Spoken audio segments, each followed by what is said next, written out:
inviting us to take part in this conference.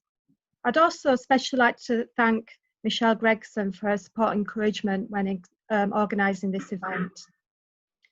This conference is about hearing voices, different people's voices. Unfortunately, the voices of mature students are not always heard in the debates around art and design education. But it is important for us to acknowledge that their stories, so that we can understand that some people need to come to art and design education later in life. And this is for many reasons. With cuts to adult education programs, concerns about student debt, and the drop in part-time study opportunities, mature students need determination and resilience to pursue their creative careers. They often have to be very strategic in finding formal and informal learning opportunities that can accommodate them. Looking at recent figures, there has been a 9.8% drop in the over 25s applying to university. These are figures from the 2017-2018 UCAS end of cycle stats. In 2017, The Guardian reported that part-time student numbers had collapsed during the previous 5 years by 56%.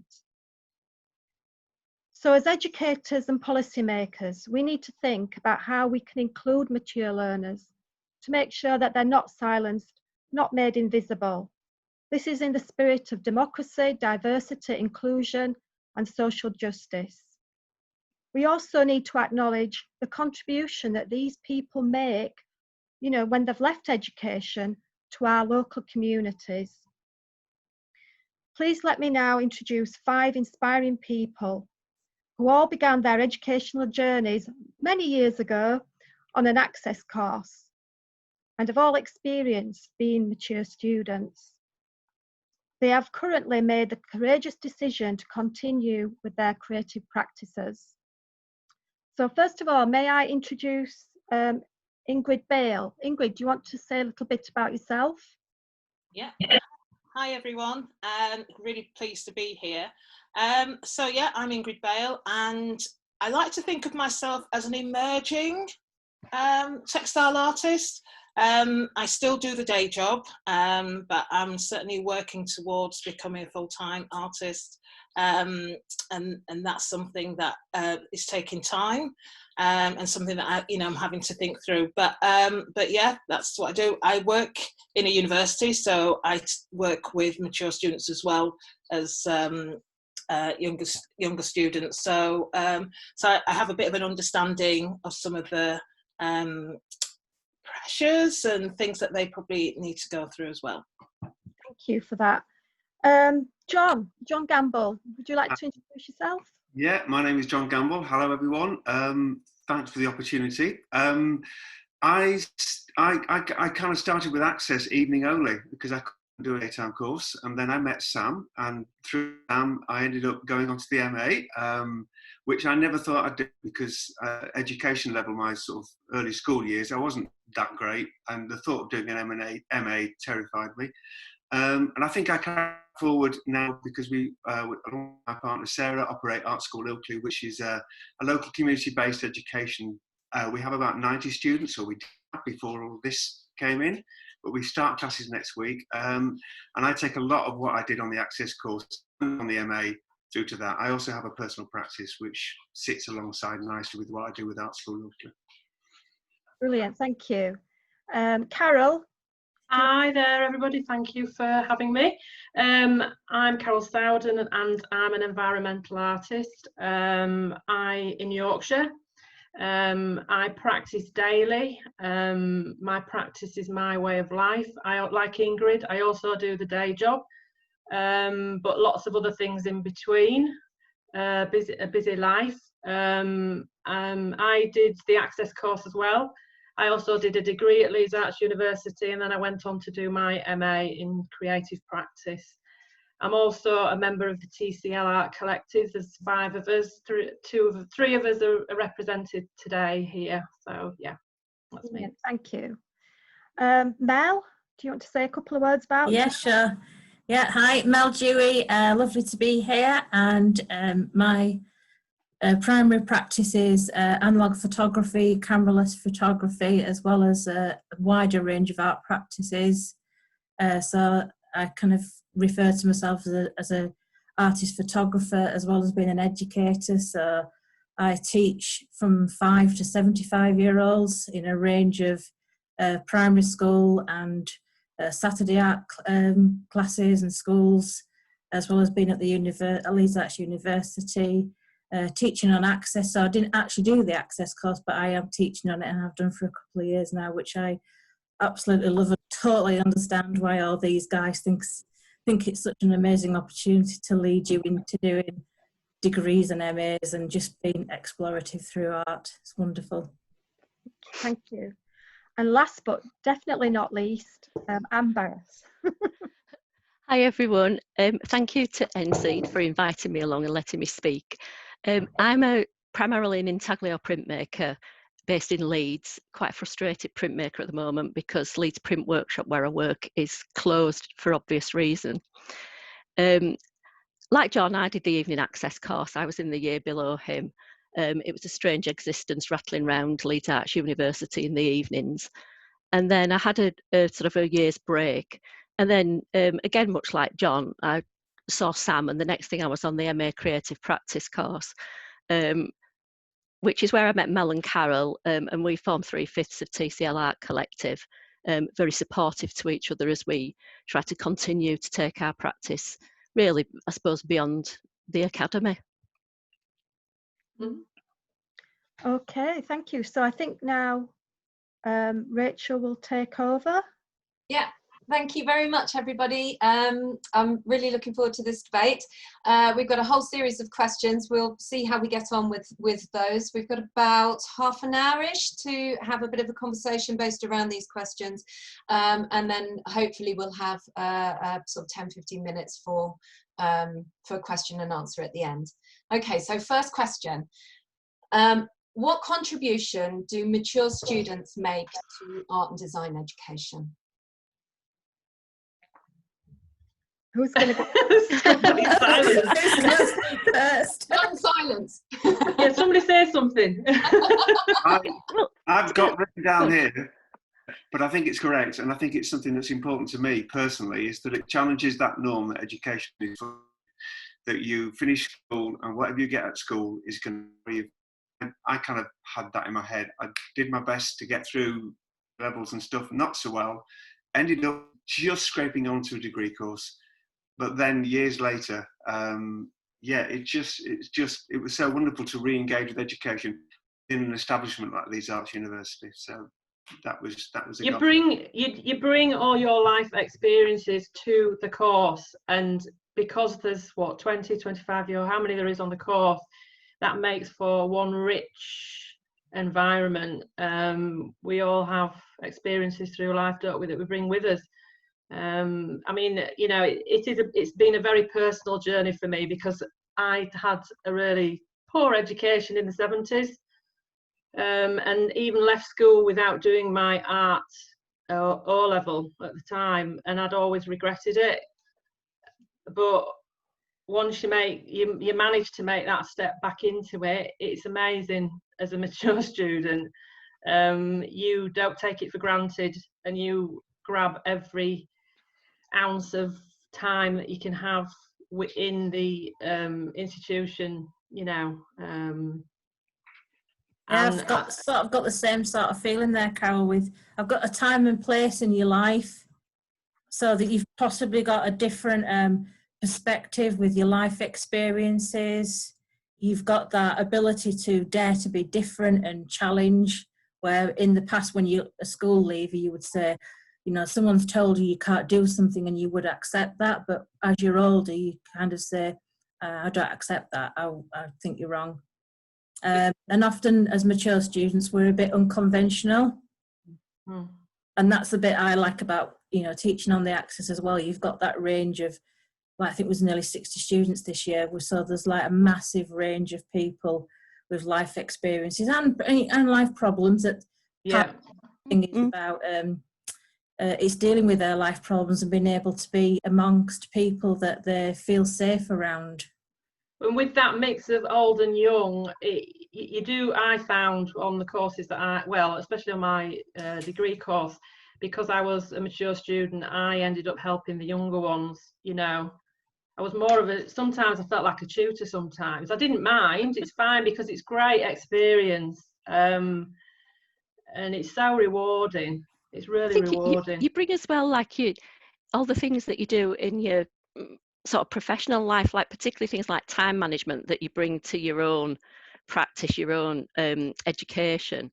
But also you bring in, like we organised our end of year show for the MA course. Carol, Mel, myself, and two other friends, Sue and Paula, and we all brought like things from our other professional lives into that to deliver it. And I think that you don't get that when you're 18 and fresh out of school. Do you find that you went into higher education study with a much clearer idea of what you wanted to achieve at the beginning? Not at the beginning. I mean, I remember being on the Access course and I had a tutorial with Sam, and she said to me, what would you like to do? And I jokingly said, I'd love to do a degree, but I don't think I'd be able to do it. I don't think I could do it. A lot of it was to do with the financial side of it, maybe. A lot of things come into play, don't they? And she says, well, why not? Why? Of course you can do a degree. So, it's the right words to say to you. You sort of look further and you think, hang on. And I did all the figures and I thought, hang on, I can do a degree. I can do it. I didn't in the beginning, but in the middle of the course, I did know what I wanted to do. I knew what my goal was. Yeah, definitely. To get on that degree course. Yeah. There's an element of see it to believe it kind of thing. So I don't think I went to the Access knowing, I just knew I needed to make a change and I wanted to have a creative development. But by the time I was there and I talked to other students and talked to Sam, quickly I was thinking, yeah, I know what the next program is. Yeah, I know what it's going to be. Because I think everybody, you do classes, don't you? Night classes, and then it developed into something else. I went back and did my A-level art. It's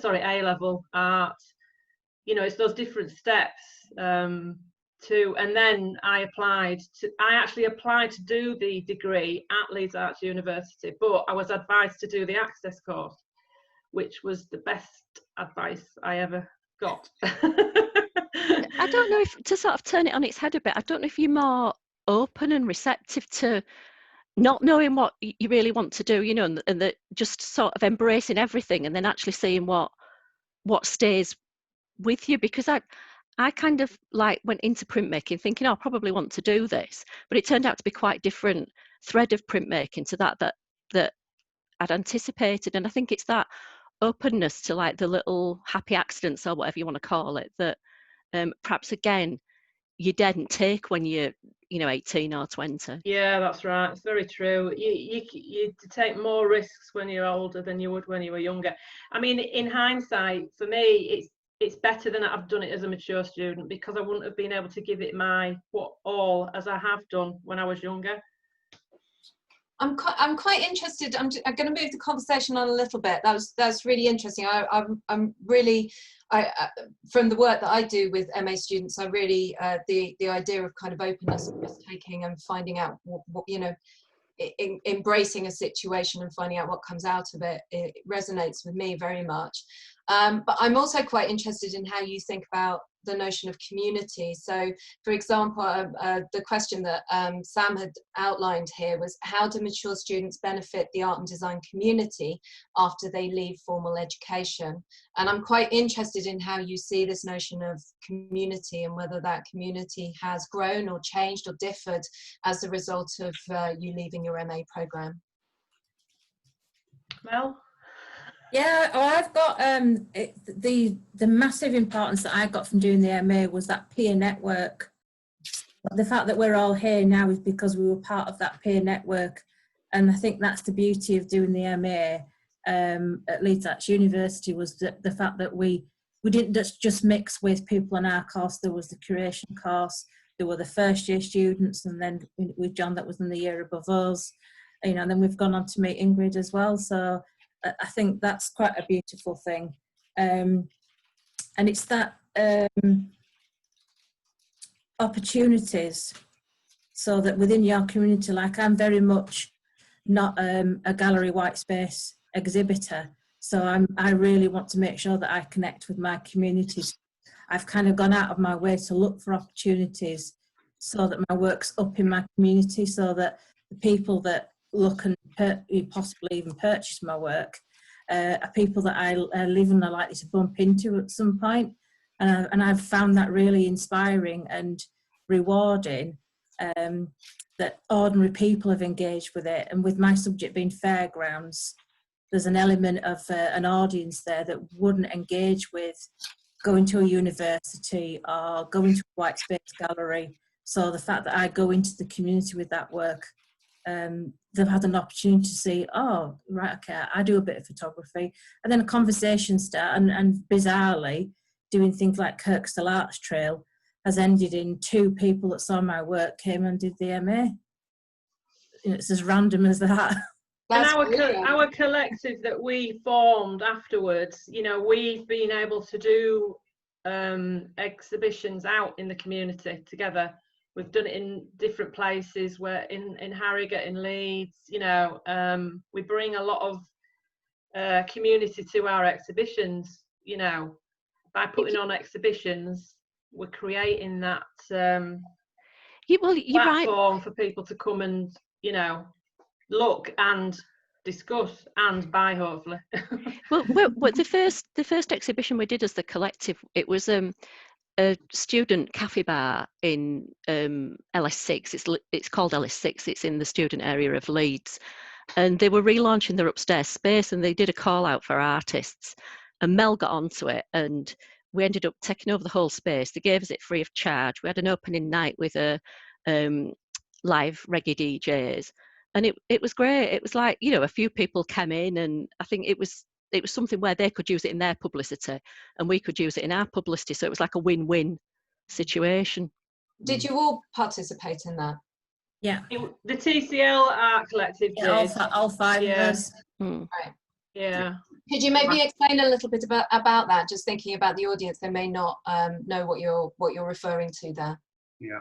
My experience being is that the access course, going into art school, going into sort of like a foundation stroke playful approach, then onto the MA, when I left and having done work when I was on the MA as well in schools, meant that I just felt that working in the community was really important, and that I wanted what I'd got to the local community, because at the moment there's room for everybody, but there's a lot of art classes where it's almost can be paint by numbers, and people want to have something at the end and it's right, and we work in a very different way to that. So I think we're engaging with so many people that are coming towards, and now I do feel, I mean, Adam Stone at Leeds Arts University, I know he sent students to us, and I know a lot of our students, some of our students are going on to work on his courses and going on to do access and looking at the MA and things. So yeah, I was enthused by the art school education, and that was a big thing for me. I had done LAU courses and I'd done Open College of the Art courses, but being in that building was critical. It was. Space, environment is really important to our sense of community as well. I'm quite interested to bring Ingrid in here, because I'm conscious that you haven't had an opportunity to speak yet. What's your experience of community? Well, it depends on. For me, I'm still trying to find my community, because part of my practice is about telling stories, and it's telling stories that are not normally heard. So I belong to the Embroidery Guild, for instance, and when projects come up, I tend to look for the stories that are not often told. So my parents came over, part of the Windrush, they came over. Education was a really big thing, and but not going to art school was part of the story. So for me, I did the usual thing, got my degree in business, worked and it was working as a career consultant and working with mature students who are thinking about what they're going to be doing next. got me thinking, well, you know, what have I always wanted to do, and that kind of thing. And I remember going with one of them for 3 years running to the open day at the Access, 3 years. And then I thought, you know what, if you're not going to do it, I'm going to do it. I'm going to go ahead and do it. And just like everybody said, it was the best thing I ever did. It's like I'd found my place. I'd found my, so, you know, that was one of my community. I really thought this was where I wanted to be. Then I decided, why don't I just go off and do another degree? Why don't I do a degree in, because I dressmake, so I love fabric. Wouldn't it be great to go and learn how to make my own fabric? I'd like to say it was a great experience. It was not. And when we talk about a community, that was definitely not my community. But hey, you know, it is what it is what it was. And I think I was on a bus talking to Sam about this. She said, "You ought to come and do it." Come again. And again, it's, you know, that's just those intervals. And I thought, yeah, okay, why not? I didn't think I'd have practice, to be honest, but I went along. And again, best 2 years of my life, in the sense of it led me to think, well, actually, I can be an artist. I can do this. And so I would say that Leeds Arts University is my community. So to do that. What I do now is I teach sewing classes, mainly to disaffected women. And I've went out to Italy and did a whole load of stuff there. So I think the communities where I'm helping or I'm including people that need to be included at that time. I can't think another way of put that. I'm sure there's a scientific way to put that, but I can't think of it now. So yeah, so I think mine's about, so I tend to observe, I tend to listen, and I take those stories and I think, okay, nothing's being said about this. So do you know what, I'm just going to put it out there and see what happens. That's the idea anyway. I think as an artist though, you are a part of a community anyway. You know. Yeah. You know, you're an artist, so you do, I mean, unless you sit at home all the time and just not contact anybody. But I think because you're an artist, you have the means to make your own community, you know. Yeah. And out of the TCL collective that we formed, the 5 of us, there's two other members that are here, you know, we made our own community, didn't we? We made our own support system. We practice as artists away from that. We're independent, but we also do events and exhibitions together. We're, you know, it's a supportive network, creatively and emotionally. You know, we bounce off each other. We're all very different, but we bounce. You know, we're not isolated in any sort of way, and that's what was important for us when we left the MA. To make the MA count and not just walk away. Yeah, because we'd all talked about that feeling of isolation, that when you're doing things at home or you're just doing your day job, you have all these thoughts in your head like, I really like to do this and I don't have the confidence. Or you might work in an environment like where I was working, where I was kind of told on my appraisal, or you can't do an MA, you need to concentrate redoing your GCSE maths because yours is an old qualification. And there was this whole like debacle of like, and it became a thing where you start and look back on things and say, well, this person was actually holding me back because they were jealous of the opportunities that I was exploring, because perhaps that was something they always wanted to do. And it's only in retrospectively that you look back on these things and you think, I could quite easily have just accepted that, but that we were talking about, that maturity gives you that unconventional questionability of saying, I'm not accepting that.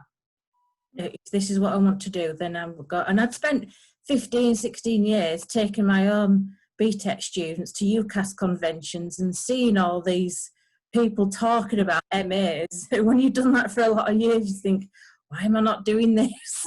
I've helped everybody else achieve their dreams and their art practices. And then you just we have a knock-on effect, though, don't we? As our community, we have a knock-on effect to other communities.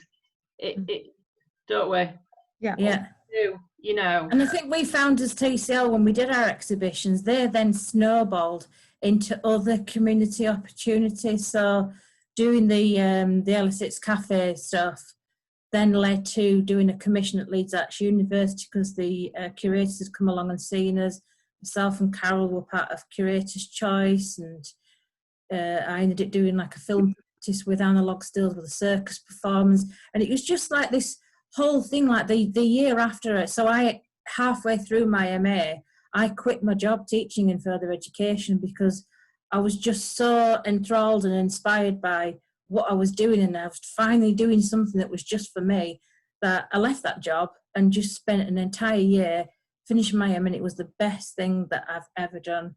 It's just opened so many doors and given me that, you know, that opportunity within my community, and to go off and be the person that I always wanted to be. I finally feel like I'm being myself. That's it. You're allowed to be yourself, aren't you? That's what's great about going to art college. You can just be yourself, and people accept you for who you are, and you're able to have conversations with people. I can talk to Mel and Anne in this language that I can't talk to other people that aren't artists. It's invaluable to be able to bounce off other artists and be able to speak the same language. I think I'm going off track a bit. No, it keeps you going. You're actually answering some of the other questions that I have. Oh, right, okay. So it's just perfect. No, I was just going to say, like, from what Carol said, it keeps you going, because since the lockdown, I've done very little creative work, unfortunately, because like everybody, like Ingrid was saying, you know, you have the day job, and basically you're on Zoom like 8 hours a day kind of thing. So when you come off, you can barely see to start anything else. But it's like the others have kind of kept me going by saying, you'll come back to it, it'll be okay, don't worry about it, it's only temporary. And I think that just gives you that, like we've been talking about, the confidence to be an artist and the confidence to be who you are. It helps you to keep that going, knowing that this is only temporary. So are you saying that community is an important kind of emotional network, that it's it helps you develop confidence, being part of a community, being part of something? Yeah, numbers. It is part of your identity now. Yeah, absolutely. I think we found as well, because Paula, that's not with us today, as part of TCL. So Paula's a fine artist, but she has a place in Ireland, in Kinvara. So she set up a community, like a residential for us all, nearly two years ago. Can't believe how time flies. So all four of us from TCL went, and then John came as well, and Sarah, and who from the MA, Richard. Yeah. So there was a group of us, and we were able to use the old courthouse. So Paula had that connection from a family within an Irish community. They all got involved with what we were doing. We did an exhibition. There was those little miniature workshops. We were there for a week, and it was absolutely fantastic to go and be somewhere like massively out of your comfort zone and make work that responded to that new environment. So it just presented new challenges. But we were close to the end of our MA at that point, so we'd established friendships and we got new friends, and you get that that ability to challenge and explore new things, and having each other as a network to support each other, and then finding that the community that you've gone into, this was just so welcoming and so pleased to see us all. And you know, that's, and they were inspired by us as well, weren't there? I found when we went there, there was, because there's a local university there they do, and there was a few people that came from there, and they listened to our story and found out that we were doing an MA, and you know, they were wanting to do an MA but again weren't sure, and you know, and they see what we're achieving, and it inspires others, which is really good. You know. How are you coping with? I know Anne mentioned earlier that she was finding making art difficult during the pandemic. How are the rest of you coping with that? I hate to say it, so I'm having a great time. Oh, yeah, well done, Ingrid. Great. because even though I have to work from home, and I know lots of people have found this very difficult working from home, I've actually loved it. You know, I pay enough for it, so I might as well live, you know, enjoy it.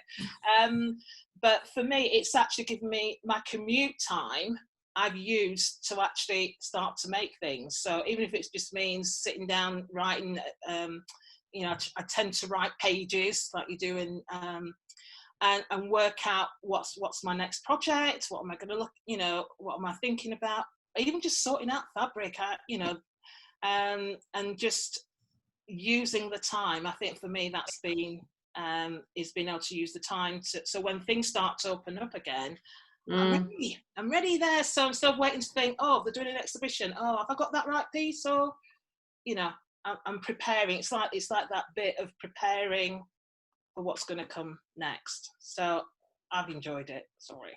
I found, go on, John. I kind of feel that creatives have got, it's a challenge, and it's a problem, and it's an issue, and it's something that we have to try and find. And every creative has found a different way of doing it. And, you know, I've found my way, but the beauty of it is, as creatives, we do have to meet these challenges. We have to find ways. And there's been some fantastic stuff online, wonderful stuff, wonderful connections I've made with different institutions. At the moment, I'm feeling there's an overload. There's so much out there, so much choice. Every time I put my phone on, there's another thing I could be doing. Kind of like manage that. I've found it's been okay. I'm looking forward to getting back into a studio and working next to people. But at the moment, I can do another week. Then we're back to normal. I've personally found it really difficult. It's just the whole emotion of the whole thing when it kicked off, and that emotionally I just could not, I didn't feel it was right to be creating things when there was so much you know, devastation around the country. I don't know, maybe I'm too emotional, I don't know, but the main concern for me was to actually just keep a roof over my head, so the day job had to take priority, and that took all my energy. To, you know, I've been lucky because I suppose I've been able to go to work because I work in the horticultural industry, so, you know, I've had that, but it's been hard work to keep that going, emotionally draining, which has taken everything away from me. I'm just getting back into things now, things sort of settling down. I still don't feel 100%. But I know, like, you know, Anne was saying, I know I'll get there back. It's that headspace to just, you know, create and not have anything else there. It's just, you know, it's just been such a horrible situation. Been a little bit like Ingrid, really. I've like enjoyed the time, like so much of the time you sit and say, oh, I haven't got around to doing that. I haven't, you know, I've bought cyanotype kits, and they've been in a cupboard in the garage for like 2 years. And so I made that decision when it first went into lockdown, that although it was a bit of a cliche of making lockdown work, and everybody then suddenly emerged as creating lockdown work. But I just did a cyanotype every single day, so that part of my exercise, that I collected plants and foliage and like found objects, and then they became part of the compositions for the cyanotypes. And then as I discovered that then this online community emerged of people sharing ideas, so I didn't feel quite so isolated. But, you know, I felt I had to keep busy because I'm normally around like 30 kids every day, and without that buzz and activity and sharing, I just felt a little bit lost. So, you know, all my work has stopped and income stopped and that kind of thing. But fortunately, my husband's, he's working at home, but he's just become a Zoom ghost. So even though I'm not at home on my own, I did feel quite isolated. So, you know, I call them my distractions. So, and they've ended up going into 2 online exhibitions. As part of the Winter Summer Solstice project, I did a solar can pinhole project, which I took down last weekend. And then I've become part of another community of the solar can, which is a worldwide thing. And, you know, there's like a little success story with that work now being published as part of their Christmas manual and instruction booklet. So that was nice to hear last night. So I feel quite positive really in some aspects, but I think we needed that distraction, but like I think John was saying, as creatives, we're quite innovative and can adjust to a new environment because we're often shifting and moving. And as teachers, you're not always in the same classroom. You don't always have the same kids. Doing Saturday art clubs and things like that. You've got constant turnover, so you have to adapt and learn. So, and like you're saying, as creatives, we're good at that. We're good at adapting to anything, really, aren't we? We've got those skills, which are underestimated, obviously, but that's another story, isn't it? I think it can be a lot to do with habit, and you learn habits on the MA that you have to get something in on time. You break your pieces down into materials, into research, into finishing something. And I found going back to that during this lockdown, saying, okay, I'm going to go back to basics. And you learn that doing on an MA. You learn that on an I definitely learned it on the MA.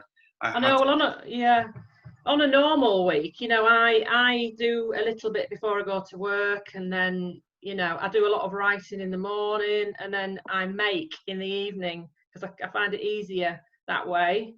But I haven't been able to be as dedicated these past few months. As everybody who knows me, they know that I'm always doing things. I'm continuously posting things on Instagram, and but I haven't over the past few months. But it's just an emotional thing. I think it's hard. Well, I mean, making art can be an emotional experience, and if you're not in the right space for it, then it becomes very difficult. I've got one final question, folks, and it's more to do with your experience of studying in university as a mature student. So, could you say a little bit about whether or not you felt? Do you think that you are recognised and heard within higher education as a mature student? Were your needs met by the institution that you studied in, do you think, as opposed to younger students? I think that there's a particular sort of strand of this within Leeds Arts University because of Sam's presence and a desire for non-traditional students to be able to come to university. So perhaps it's not reflective of the university sector as a whole. And I personally felt supported by Sam and supported by tutors, but I also felt that sometimes you were up against the institution's policies, and I'm sure this again would be the same in other institutions, in terms of, for example, if I was managing my time to hand in a day early because I had a commitment on the day of handing, and then suddenly you're not allowed to hand in early, but nobody had really specified that, so you get an hour window to hand in, and things where when you've been working, like I worked as a manager in IT for quite a while, you're not really used to this sort of thing. You're used to managing your own time. And also there were, I think, issues around when people, if people have got other things going on in their life, like obviously as older students, we might have problems with parents, like elder care problems. And some people had health difficulties, and there just didn't seem to be this kind of cognizance of right, this person manages everything else in their life, so they can manage this into the MA. It was like, you don't fit in this little box, and you're clearly not doing as you're told because you're not 18, so what are we going to do with you? So I mean, I know there were times, Sam, when you very much had to argue our corner, and did so successfully. Thank you. Yeah, I'm aware of similar experiences in my institution as well. Is there anybody who would like to add anything to that? I know I had some sort of experiences when I was doing the, not the MA, but the degree. There was tutors that treated you like you were 18 and didn't sort of respect your maturity, which I found a bit galling, I mean, it's a few years ago now, and I suspect things are slightly different now, but I was old enough to be his mother, it's just, and under the stress of it all, I never cry, but I cried on this particular day.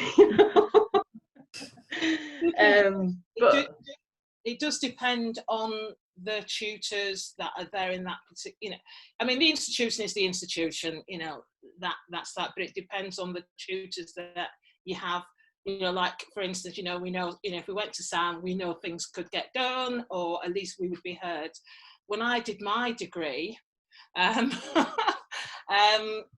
I think it got to the stage of thinking, hold on a minute, I'm not 18. Don't speak to me like I'm an 18. Either learn to adapt, or don't run courses for mature students. If you can't for mature students, then don't run them, because it is very different. I'm not saying everybody's the same. I'm sure, you can have a 40-year-old that acts like an 18-year-old, an 18-year-old that acts like a 40-year-old. So I'm not, saying that, but I think as an institution, if you're talking about being inclusive, if you're talking about ensuring that everybody has a good student experience, then you need to take into consideration your actual cohort. Yeah, absolutely. If you're not doing that, then because people talk, it's I'm a career consultant. Someone wants to say to me, "What would you say would be a good?" I know what I would be saying. Yeah, there's a common thread that I often pick up with the students I work with, that it's a part-time versus a full-time aspect as well. That would you get more if you were doing this on a full-time basis? Would there be maybe it's the admin side or access to studio time? Well, you've only paid for a certain amount of time, and that gets people's back. And often it's not like the tutors can be like really supportive and helpful, but there might be an email or something that goes through that's about a deadline, or about you haven't filled in this form, or a survey, and you get somebody that's like in the 70s, and why do I need to fill in a student satisfaction form? What difference am I going to make? And that's quite a hard argument to make with somebody. And some students I've worked with refuse to engage with the university emails on the access course, because they just think, I don't have any internet where I live, so why would I engage with it now as a pensioner? Yeah.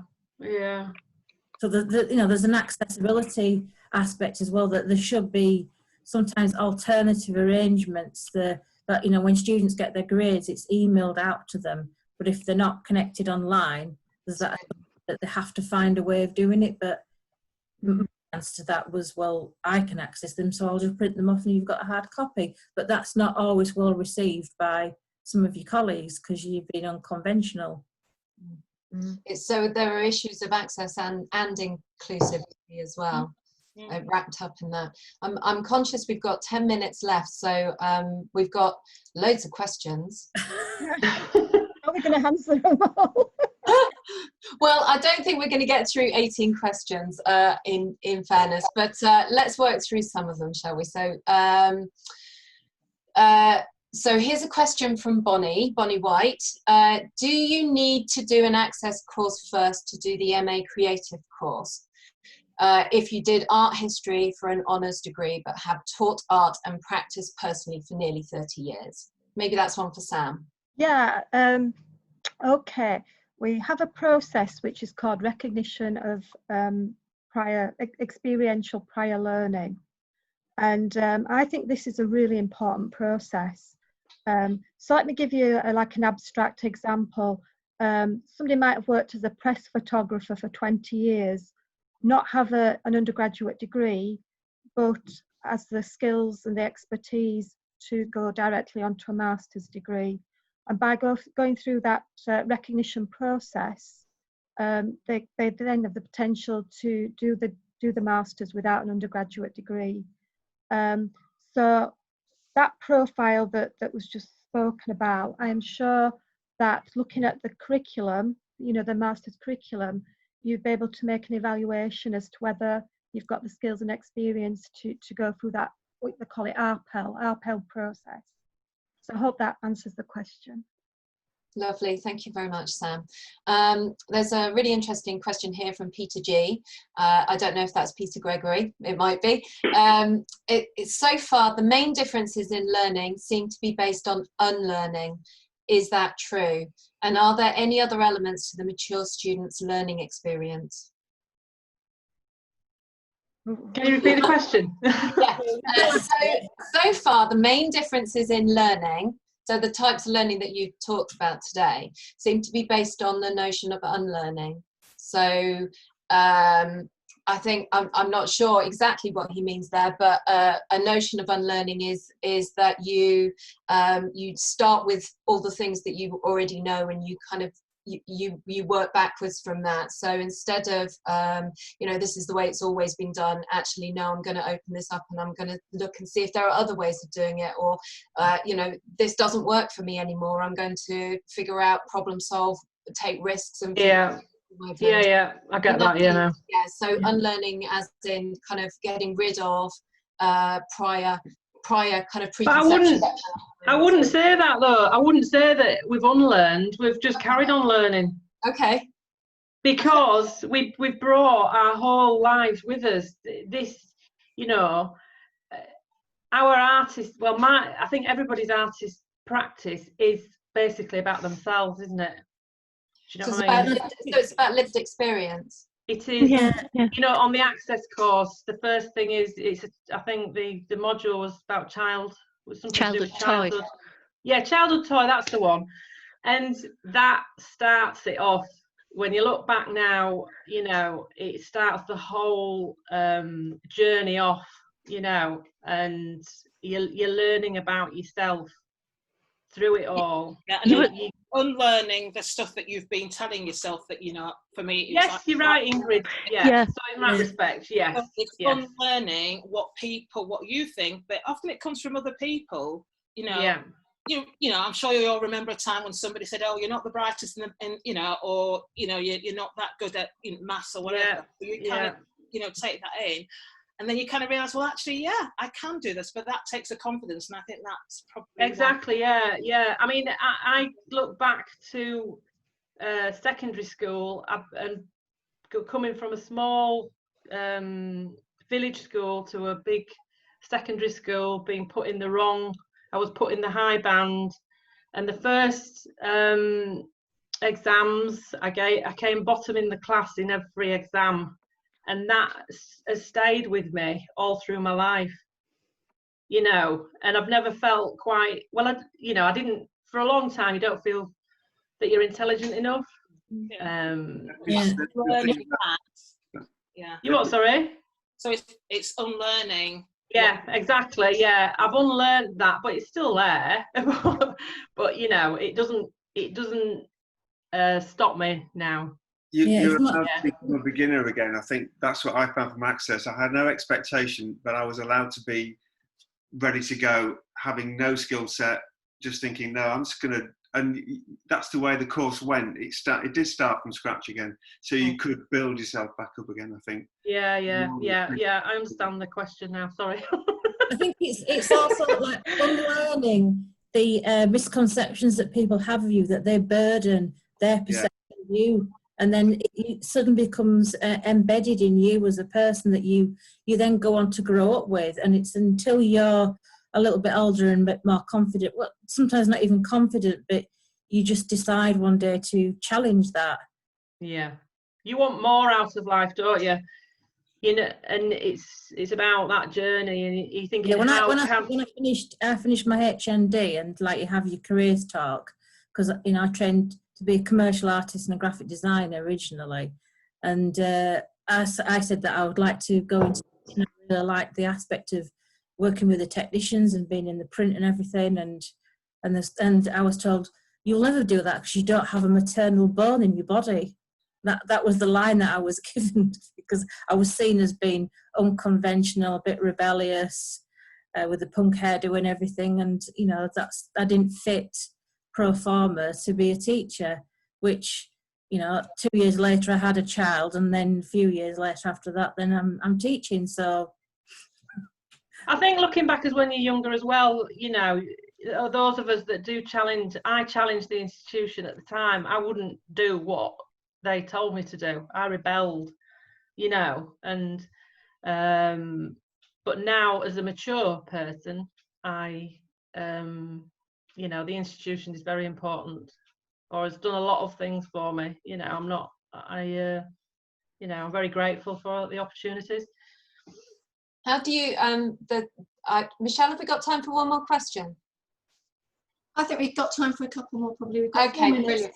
There's one that Anne-Louise Quinton's asked, which I think links quite closely to what we've been talking about, which is, she says, how do we get through to adults who think that they've missed the boat with education because of school age difficulties, which is exactly what you're just talking about. So how would you persuade those who think that it's too late? Well, you just need to listen to us. Never too late. Let me just say that it's never too late. It's not. The only person that's stopping is you. And you're right, Ingrid. Yeah. You need to get that help. Just go and talk to somebody. Go and talk to Sam. You know, it's never too late. Whilst you've got, as my mother used to say, whilst you've got breath in your body, you can still do whatever you need to do. And the way that you're feeling, you're not the only person that's feeling like that. You're not the only person feeling like, I need to do this, but I'm scared. You know, everybody feels like that. You've just got to take that step. And like Ingrid says, if you make contacts with somebody like Sam, that's it. That's when your journey starts, you know. But it's also like we've been saying about, like you were saying, John, that you're reaching out to people. I think the opportunities have to be there, and one of the issues I might have is that the evening access no longer exists. And very true. That would be so the institutions that offer further education need to be. I mean, Leeds Arts University have closed the evening classes a few years back, and all of those little places are little stepping stones for people to engage, and people do need to be gently led. And all of us, we're all showing that we lack a bit of confidence, but we did, and we still do. I mean, that's part of it. So these institutions have to be opening their doors to it, I think. You're absolutely right, because it's like a lot of adults are working either part-time or full-time, and you can't, you know, very few people are going to be in the position where they can say, right, I'm just going to quit this job and go to university for 3 days a week or whatever. I mean, I know we all came to it via circuitous routes, but you just can't make that massive change. Whereas with the evening access, it led you to see that you could do it, as we've discussed at some length, and that you could go on and work other things into your life. But I mean, if you know, I think it's too much of a leap. But yeah, it's a really good point, that it's hard work, and you have to manage your life properly. It's, you know, and that's the only way you can do it, you know. But I personally quite like that. I love that that you're doing different things within a day. Do you know what I mean? Going to work, but you're also doing your practice, and you are that other person. That is who I am, really. You know, you live and breathe practice. I know I do. It's very much in me. It's what I'm about. I think that's a lovely place to wrap up. We now come to 6 o'clock and the end of our first session, which has just been fantastic. It's been great to sit here and talk to you, to all of you, for the last hour. Thank you all very much for attending. I'm going to now pass over to Michelle, who's going to wrap up. Great. Well, I just want to say on behalf of everyone at NSCAD, thanks to you all, amazing panel and amazing chair and President Rachel. Loads of questions there, and what we'd like to do is we've captured them, we're going to put them to the panel, and we're going to feed those back to you over the coming weeks. So keep an eye out on the conversation, because it has just started. We've got a big weekend looking at the really, really important issues. And I think we've made a really, really good start. I said at the beginning, this is about listening to all voices, to hear them, respect them, value them. So we've heard some amazing things tonight. I've been very inspired. If anybody wants to ask any questions, they can get in touch with us, you know. If they've got Indeed. Carol, that's a good prompt. Please do look on our website to find out more information about these artists and their work, and where you can go to see what they do. We've had a few questions actually directly about Carol wanting to see your work, so please do check that out. But we need to wrap up. The next thing tonight is, for those of you who are part of our Facebook online group, we've got an experimental live stream direct to NCAD online the wonderful Keith Brymer-Jones, one of our patrons, is holding a lockdown party live from a studio in Whitstable. He's got a band, he's got chat, he's got food, he's got a playlist. So if you are in Facebook online, we'll see you there. But thanks all. Okay. And thank you. Yeah, thank you. Thank you. Bye. Bye. Bye. Oh, goodness, there's still loads of questions. How are we going to do, what will we do with the questions? Right. I've captured them all. And guys, when we met seems like ages ago now, you all kindly said you'd be interested to see them and to give some responses. So what I'll do that, put them out to you. Also nice for you to see some of the positive comments that were coming through. I hope I've captured quite a few of them. And Sophie and I will then start to put those out with your answers across different platforms, but particularly the website. We're going to grow that section over the coming weeks. So anything that you want to go on there, including the PDF that we were talking about earlier today, let's get that through, and we'll do our best to really populate that section of the site. Thanks so much. I hope you enjoyed that. I'd like to say thank you for really including mature students in this. It means so much to me personally. I just think you're all fantastic. Thank you. It's been fantastic too. Yeah.